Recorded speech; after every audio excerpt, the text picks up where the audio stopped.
Bien, Bueno. ¿lo vamos a recibir a nuestro invitado, les Sí, parece? eso, que me imagino que también debe estar bastante molesto. Sí. Ya llega un punto que imagino que escapa, a ver, más allá de lo matemático, Rubén Cerrulla, bienvenido. ¿Qué haces, Rubén? Más Querido, allá ¿cómo estás? de lo matemático y las teorías que pudiste haber estudiado en tu profesión a lo largo de tu vida, escapa de toda lógica lo que pueda llegar. Martín decía, 500 palos que se dilapidaron para sostener un precio de dólar. Pensó en que ya le dijo, chicos, yo no les voy a dar plata. SWAT o nada, y arréglense. Una, bueno, representante del FMI que estaba ahí para la foto, pero vaya a saber uno qué va a pasar en la realidad. ¿Qué se puede decir en este momento? La verdad que lo que se puede decir es que todo lo que fueron a buscar el ministro de Economía, el presidente de la Nación y demás a Estados Unidos, no hay nada. Creo que la idea de ellos fue mandar un mensaje, no sé si se acuerdan, pero cuando ellos viajan a Estados Unidos era un momento donde había una corrida cambiaria y donde no se podía sostener el dólar porque hay una realidad. No hay dólares.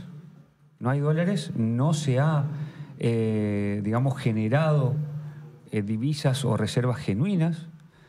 Lo poco que liquidó el agro, el sector agroexportador también en esa jugada, digamos, de 3 días, solo el 40%, solo el 40% que estamos hablando de 2.800 millones aproximadamente fue lo que pudo disponer el Banco Central para, digamos, tratar de sostener el dólar. Imagínense, como ustedes decían, la semana pasada se fueron 500 millones.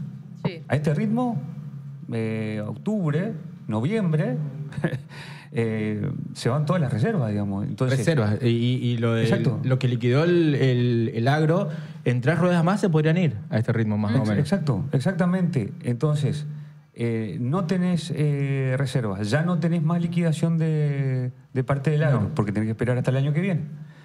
El sector industrial está duramente castigado, no está generando divisas, un sector que podría generar, y que siempre lo digo, no genera divisas porque no hay una política industrial. Entonces, lo único que te queda es endeudamiento. Ahora, endeudamiento tampoco, porque lo fueron a pedir a Estados Unidos, Estados Unidos dijo, no va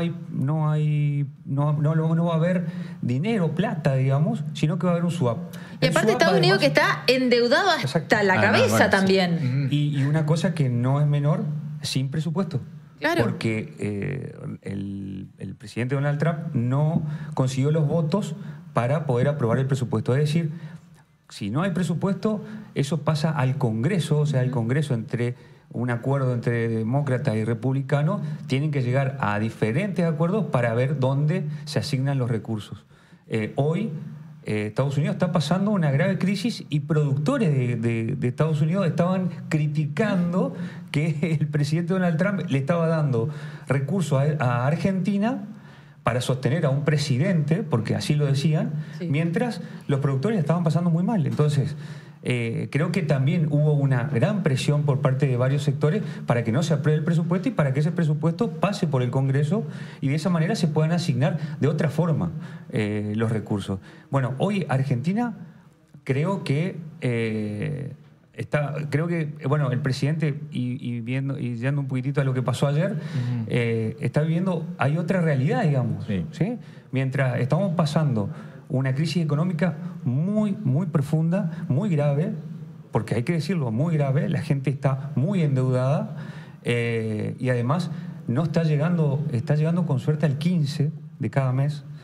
Entonces, y además en la macro, como decía, no está encontrando la forma para poder tener reserva y poder sostener el dólar. Entonces, ¿qué es lo que podemos esperar?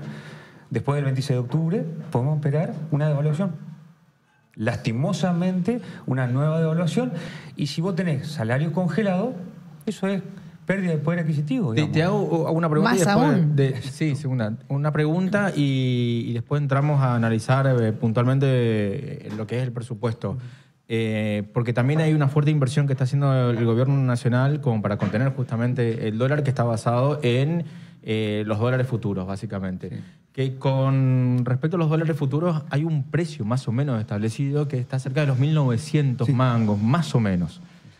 ¿Qué podemos esperar el 27 de octubre? Entiendo que no un salto tan fuerte, pero podemos esperar una devaluación en la que el dólar es muy difícil. Yo sé que no se hace futurología, sobre todo en estos casos, porque es tan endeble todo. Pero ¿podemos esperar un salto importante del dólar? Sí, yo creo que sí.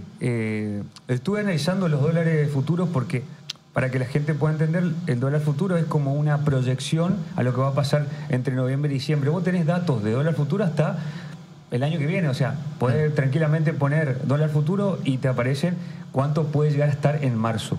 ¿Qué es lo que pasa? El gobierno generalmente, para tratar de disminuir la incertidumbre, lo que hacía era intervenir también en los dólares futuros, ¿sí? Es como una proyección, digamos. Bueno, hoy no está pudiendo intervenir en el dólar futuro, entonces por eso es que vos ves un dólar que está tranquilamente a 1.900, digamos.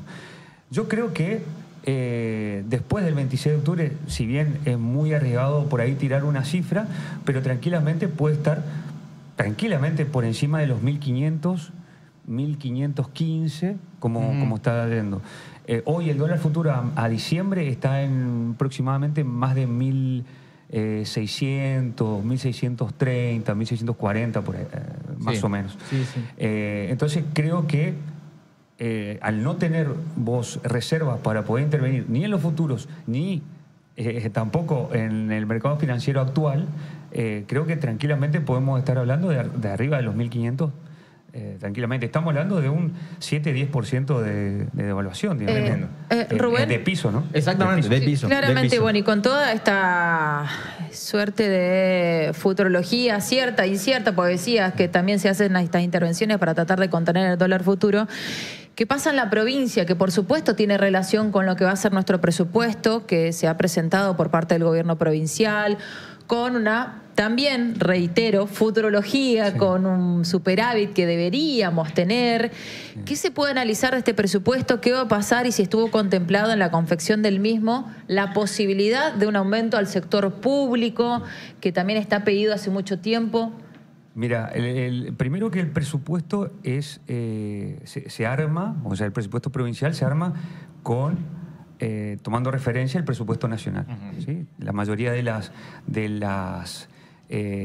los indicadores se toman como referencia a los indicadores que se elabora el presupuesto nacional. Yo lo había dicho en su momento, el presupuesto nacional está muy alejado de la realidad y hay muchas cosas inconsistentes. Lo mismo sucede en la provincia. ¿Sí? Creo que,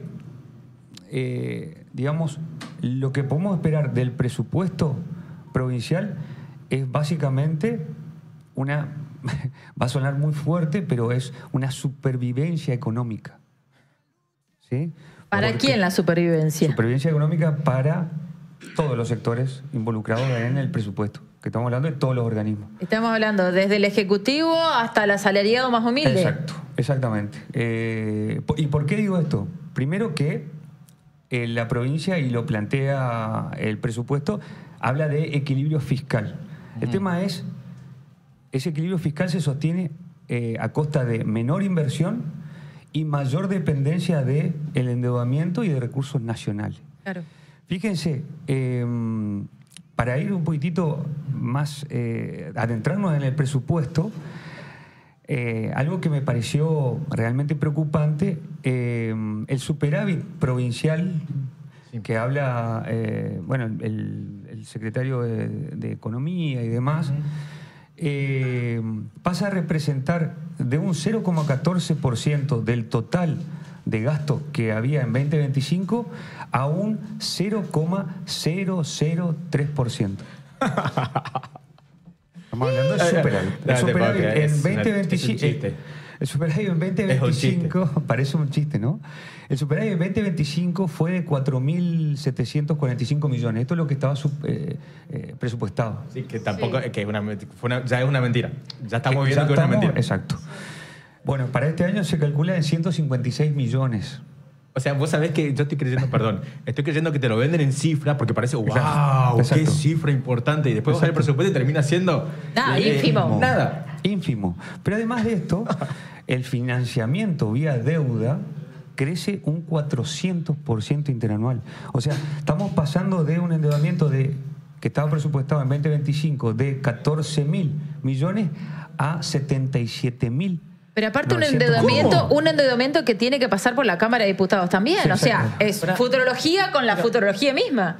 Eso está 77.000 millones. Y a eso agregale que también está la emisión de letra de tesorería que ronda los 140.000 millones de pesos. O su congruente en moneda extranjera. O sea, tenés los 140.000 millones de letras Sí. Sí. y después tenés la amortización de deuda, que ahí en la amortización de deuda están los intereses que venís pagando, digamos. Venimos O complicadísimos. sea, me parece preocupante, digamos, y sobre todo, por eso digo que el equilibrio fiscal está basado en endeudamiento y en recursos nacionales, digamos. Pensando que lleguen esos recursos nacionales también. Exacto, exactamente, Locura. exactamente. Una cosa más, más del 70% del recurso también, del 70%, siguen proveniendo de las transferencias nacionales. Pero acá hay un agravante. En un escenario donde las transferencias automáticas cayeron un 11,3% y 16,9% en Chaco, digamos. Eso son datos de septiembre, digamos. Entonces, vos tenés transferencias discrecionales y no discrecionales que están bajando.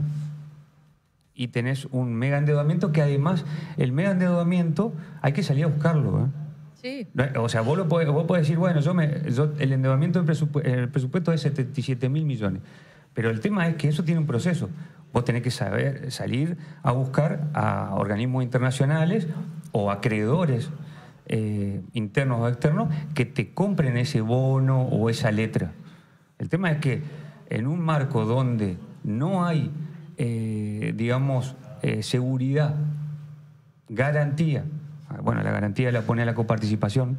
En el presupuesto está establecido que la garantía es la coparticipación. Sí. Lo que pasa es que vos tenés un adelanto de coparticipación además. Entonces, vos acreedor, yo te vendo a vos un bono o una letra. Y yo te digo, che, vos quedate tranquilo que la coparticipación, cualquier cosa yo saco de la coparticipación. Pero Yo te digo, pero pará, ¿de qué coparticipación me estás hablando? Si la tenés toda ya dilapidada en... Claro, está adelantada, digamos. Entonces, no me va a agarrar el bono. Por lo tanto, no va a haber endeudamiento y por lo tanto no van a poder cubrir algunos sectores, digamos, que realmente están necesitando, digamos, ¿no? Y te hago un parate, porque me parece que no solamente el endeudamiento, sino también la emisión de letra tiene que empezar a pasar por la Cámara de Diputados y sí o sí. Porque me parece que a cómo viene el riesgo país, seguramente los intereses que vamos a tener que pagar por la nueva emisión de letra va a ser altísimo. Exacto. Altísimo. Las dos cosas pasan por la Cámara. Sí. Cuando hay endeudamiento especial, tanto el nuevo endeudamiento como las letras se incorporan en el presupuesto. Hay que recordar que el presupuesto es un proyecto de ley. Por lo tanto, eso pasa por la Cámara. Entonces, eso todos los diputados y diputadas tienen que ver, tienen que analizar y tienen que, sí o sí, por eso digo, no es lo mismo también, y es lo que pasó el año pasado, no sé si se acuerdan, Sí. que con el endeudamiento, que se decía, no es lo mismo endeudarse en pesos que endeudarse en Obvio. dólares. Por supuesto. Porque imagínate vos, como decíamos al principio, si hay una devaluación, el tipo de cambio se va a 1.600 y vos te endeudaste a 1.400. Vos vas a tener que pagar los intereses a ese tipo de cambio que está ese día, digamos, o sea, son a 1.600. Y eso implica mayores intereses y menos recursos para la provincia, porque vos lo vas a estar destinando a la deuda, digamos. Sí, tal cual. Iba a esto justamente, que esto tiene que empezar a pasar por la Cámara y bueno, si bien no es tu rol el de legislador, por supuesto, pero hasta ahora, más o menos en lo que se viene trabajando, ¿qué crees que puede pasar, básicamente, teniendo en cuenta los detalles tan duros que lo estás dando en este momento? Sí, yo creo que bueno, comenzaría, ayer yo estuve en la Comisión de Hacienda, en las audiencias, o sea, ya ingresó el presupuesto en la comisión, de ahí se establecen las audiencias, digamos, a todo el Poder Ejecutivo, al Legislativo, al Judicial, digamos, que ya están planificadas para la semana que viene, jueves y viernes de la semana que viene. De ahí hay que ver qué es lo que sucede, qué pide cada uno de los sectores. De ahí se modifica o no el presupuesto y de ahí pasa a la Cámara, o sea, se despacha y pasa a la Cámara. Sí. De ahí tiene el debate. El tema es que hay que ver qué es lo que sucede, qué es lo que hacen los diputados y diputadas de la oposición, porque con un presupuesto que además no te plantea ningún tipo de mejora en cuanto a la planta de administración pública. Eso mismo, Cuando a eso iba justamente. Cuando te plantea, por ejemplo, tenés, la planta estatal, digamos, se va a mantener estable, ¿sí? Y además, otra cosa, se está planteando para el año que viene una recomposición, entre comillas, Sí.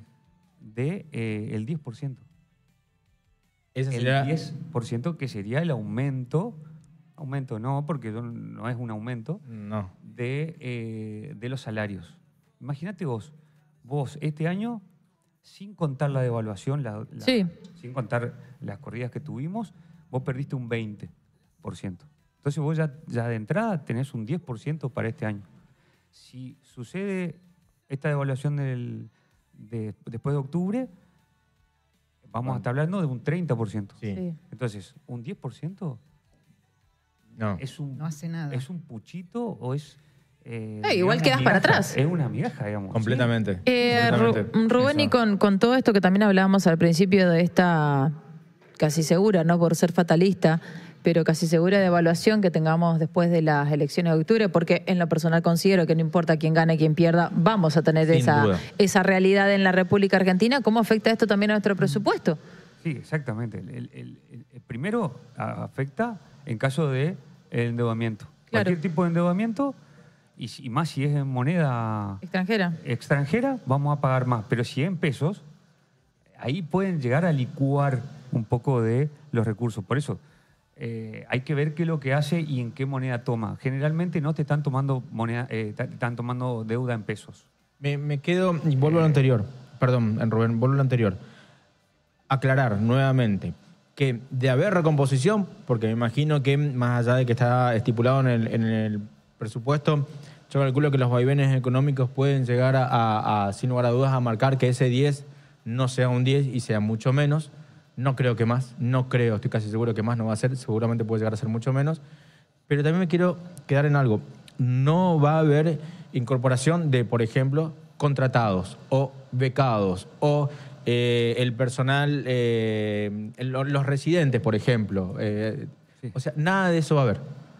O sumo algo a lo que estás diciendo, Sí. Martín, o vayan a saber si terminan unos contratos e ingresan otros como lo que están haciendo hasta ahora también. Bueno, el tema de cargos, Ajá. los cargos totales estaban en el 2025 en 74.141 y pasan a 74.626. O sea, 500 hay personas más. 485 Sí. cargos más, que sería un 0,65%. ¿Sí? O sea, Sí. es nada. Ahora, Estamos cuando hablando en uno- planta. Para poner la lupa. No, es temporal No. y planta. Temporal y Ah, entre los dos. Poner Ok. la lupa en esos Por eso. 460 ahora. Por eso yo estuve viendo, y de esos 485 cargos, la mayoría va al Poder Judicial, ¿Viste? al Tribunal de Cuentas, Ahí al está. Consejo de la Magistratura. Y, Es increíble. o sea, sí, y en el Ejecutivo son muy pocos los cargos. Me parece obsceno realmente que los cargos que se vayan a incorporar vayan a esos 3 lugares puntuales. ¿Eh? A ver, Poder ¿Obsceno Judicial. o obvio? Obsceno. Poder Judicial, Consejo de la Magistratura y Tribunal de Cuentas. 3 de los organismos, vamos a poner al Poder Judicial dentro de uno de los organismos, de control y juzgamiento importantes en todo lo que es el quehacer público de la provincia del Chaco. Es realmente obsceno que pase esto. Sí, después no sé, tenemos Fiscalía de Investigación Administrativa, pero son algunos que se mantienen. El Instituto Defensor del Pueblo, por ejemplo, pero son 1 o 2 cargos temporarios. Son muy pocos. La mayoría, fíjense que Pasan exactamente en esos lugares, si se quiere, ¿no? Bueno, algo que te haya llamado la atención, porque sé que estuviste trabajando muchísimo en el tema, algo que te haya llamado la atención de la locura esta. Una de las cosas, no sé si se acuerdan, pero hay etiquetado, digamos. O sea, se etiqueta, dentro del presupuesto hay un etiquetado para presupuesto en género, en políticas ambientales y en niñez y adolescencia. ¿Sí? Bueno, comparado con el año pasado, hay una variación, digamos, el etiquetado de gasto por género y ambiente retrocede. O sea, hay una variación negativa. Hay menos inversión para esos sectores. Tanto a nivel nominal, digamos, o sea, nominal, hablando nominal, sin contar la inflación. Sí. Y cuando nosotros contamos la inflación, es mucho mayor. Fíjense, en ambiente hay una caída del 10,9%. Muchísimo. Y en género hay un 20,5%. 20%. Sí, hay una caída de 20,5%. Solamente hay un aumento en niñez y adolescencia, digamos, que uno podría decir es 13,3%, no es tampoco muy significativo, pero más del 85% se explica por el presupuesto educativo. Hay que ver cómo se aplica ese etiquetado y qué programas o qué tipo de políticas se generan en todo esto de la niñez y la adolescencia, ¿no? Sí, se entiende. Pero me llamó mucho la atención esa cuestión. Y otra de las cuestiones que me llamó mucho la atención también es que disminuye fuertemente el gasto tributario. Gasto tributario. ¿Qué significa el gasto tributario para que se entienda? Son recortes en promoción económica, digamos. Bien. En la promoción económica. Sí. Por ejemplo, las empresas que hagan exenciones de impuestos. Exactamente. Ok, perfecto. Exactamente. Cae un casi 56%. ¿Y cómo vas a recaudar si no tenés promociones? 56%. No sé cómo va a recaudar. Y además hay algo que me parece raro, por lo menos, es que hay incremento en los subsidios energéticos. Digamos, no sé si se acuerdan ustedes, el Chaco subsidia. Sí. Bueno, hay un incremento del 29,3%. Eso es bueno, Es un digamos. buen, exactamente. Sí. Ahí, eso sacamos una banderita verde. Por lo menos. Ahí sacamos una banderita verde. A ver, pero también... Sí, viene por detrás. Sabemos que viene por detrás igual, obviamente, pero bueno, por lo menos pone una mirada ahí especial. No sé si ustedes vieron las últimas facturas, pero yo ya tengo la perspectiva de noviembre, No, de noviembre y diciembre, y es más del triple. El cubito, el trozo de hielo al lado del ventilador va a ser el aire acondicionado del verano. Sí, tal cual. Y ese es el tema. Cuando uno se pone a pensar lo que pagó o lo que está pagando o los aumentos que vinieron, que fueron casi, la verdad que fueron abismales, porque tocaron los... hasta 1000%, hubo facturas que llegaron al 1000%. Sí.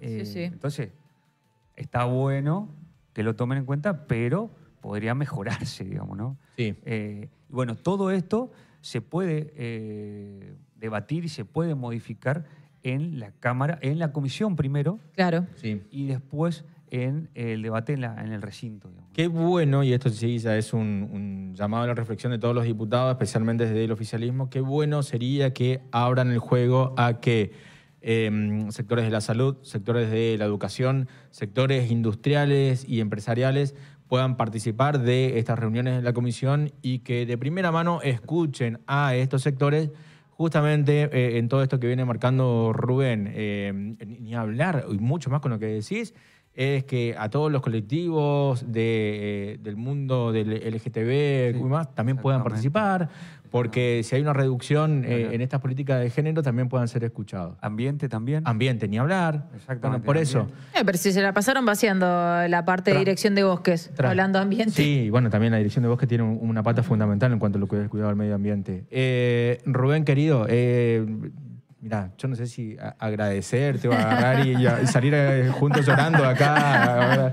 Ya no sé, sinceramente, pero la verdad que es preocupante lo que se viene por delante. Sí, la verdad que sí. Y sobre todo, a mí me parece importante lo que decís de que todos los sectores puedan participar y puedan ir a plantear la situación, su situación, de educación, de salud. Cláusula Gatillo no vi, por ejemplo, la cláusula Gatillo. Mirá vos. No está dentro del...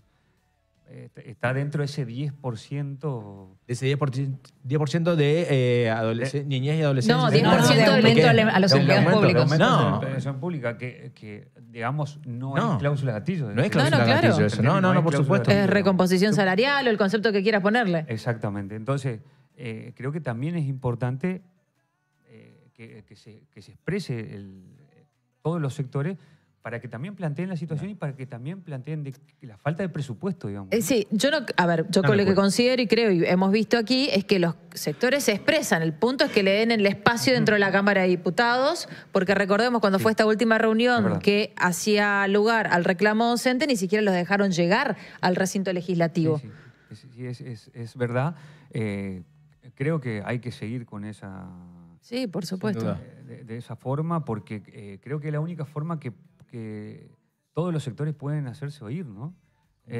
Más allá de que sí, realmente estuve yo en el recinto en ese momento cuando no lo dejaron llegar, porque además tenían un planteo legítimo. Pero por era supuesto. Cláusula gatillo, y además no solamente eso, sino que también tenía que aún no se ha judicializado el Fondo de Incentivo Docente, la conectividad. O sea, el sector docente ha perdido muchísimo. Fue uno de los más... Pero ¿y el derecho de ciudadano de participar de un... A ver, para que la gente lo sepa también, todos podemos ir a participar de una sesión legislativa, es nuestro derecho de ciudadano hacerlo. Y te están limitando un derecho constitucional que tenés también. Mira, me pregunta, Sergio Quiroz, le mandamos un abrazo grande. Sí. Vuelve el peronismo en el 2027 a la gobernación. Lo nombramos a Rubén como ministro de Economía. ¿Cuáles serían las primeras medidas que tome para la economía de la provincia? Uy, Me cambio el domicilio, dice Rubén. que te puso Sergio. No, creo que lo primero que hay que hacer es reactivar el consumo. Siempre lo digo, es reactivar el consumo, y para reactivar el consumo, las ventas, el comerciante tiene que vender. Para eso tiene que tener, el trabajador tiene que tener plata en el bolsillo. en el bolsillo. Sin duda. Después veremos cómo equilibramos la inflación, porque todos dicen no, porque la inflación, y eso han instalado, de que la inflación viene por el aumento de demanda, por el aumento de consumo. Pero si vos generás sectores, o sea, generás política por parte de la oferta para que tenga mayor oferta, ¿por qué aumentarían el comerciante? ¿Por qué aumentaría el sector de ganadero o el sector agrícola? Que estamos hablando de pequeños y medianos productores, ¿por qué aumentarían el precio si ellos pueden vender más? No, acá lo que hay que hacer es no solamente fomentar la demanda a través de incrementos salariales, sino también fomentar o llevar adelante política en la oferta también, para que también puedan aumentar su producción y de esa manera no tengan que aumentar el precio, digamos. Sin duda. Yo tengo la idea, sin ser economista, por supuesto, que la economía se construye de abajo para arriba. Es imposible. Es imposible que sea de arriba. Primero porque lamentablemente estamos en un país en lo que esta teoría del derrame nunca funcionó, básicamente. ¿Por qué? Porque no tenemos empresarios, y perdón con el respeto que merecen muchos empresarios, pero tenemos empresarios, sobre todo los grandes empresarios, que no se le cae un centavo del bolsillo. Un centavo del bolsillo. Entonces, la economía se construye de abajo para arriba. No hay forma. Y lo hemos visto con la jugada de los agroexportadores. Sin duda. Fueron 10 los que se llevaron más de 1.500 millones y fíjense que el sector, que encima también otra cosa que se instala, que el campo es el sector agroexportador, es una mentira. Y lo vimos en esa jugada.